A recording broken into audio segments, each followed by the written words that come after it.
Good afternoon. This is Brian Shannon from Alpha Trends Blogspot. It is Thursday, the 4th of October, 2007, and the market has closed. S&P 500 finished with a gain of 28 cents, and you can see on the daily time frame that it continues to hold above that rising 10-day moving average. Here in a few minutes, we're going to have Research in Motion reporting earnings. That'll likely have a big effect on the trading tomorrow, as well as the jobs report. So a lot of what I say may change over the next few hours, but the market, it remains up near all-time highs, and it continues to look strong. If you look at the 30-minute time frame, the trend line that I've been pointing out here for a couple days did continue to hold up today. More importantly, we've got this prior level of resistance at about 153, and that does continue to act as support, or it hasn't even been tested, but we do have a rising 10-day, 5-day moving average, and market seems to be just kind of quietly waiting for some news here. And again, that could be the catalyst of earnings from Research in Motion, or it may be the jobs report tomorrow morning. So we'll continue to take a look at that.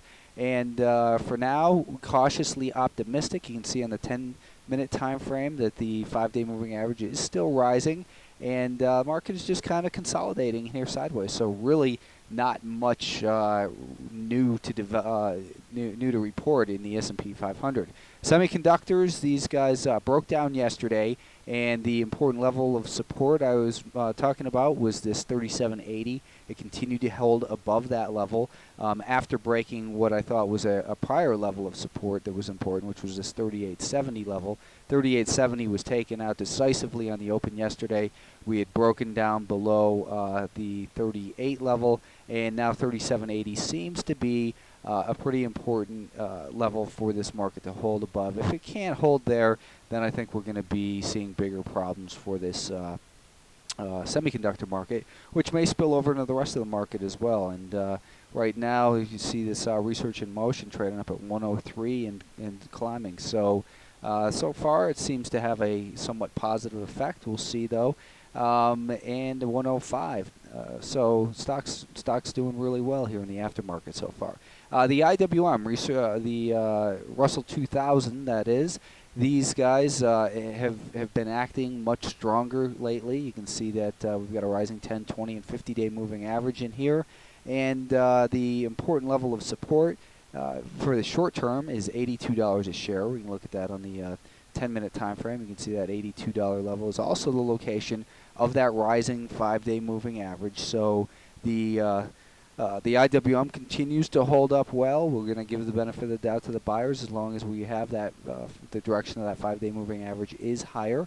And looking at the daily time frame, you can see that we've got a market that is holding up above key levels on the longer term time frames as well. So the IWM continues to act good, but now trading at $97 a share and $95 a share on Research in Motion. So there's going to probably be a lot of volatility tomorrow, and if now this $93 level in Research in Motion is the indication, then perhaps we're going to have a difficult day tomorrow.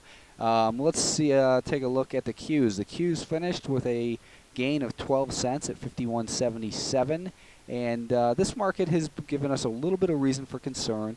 As I pointed out on the blog earlier today, it looks like maybe the possibility of a head and shoulders pattern developing. It did break below this prior level of resistance, which then acted as support for a while there.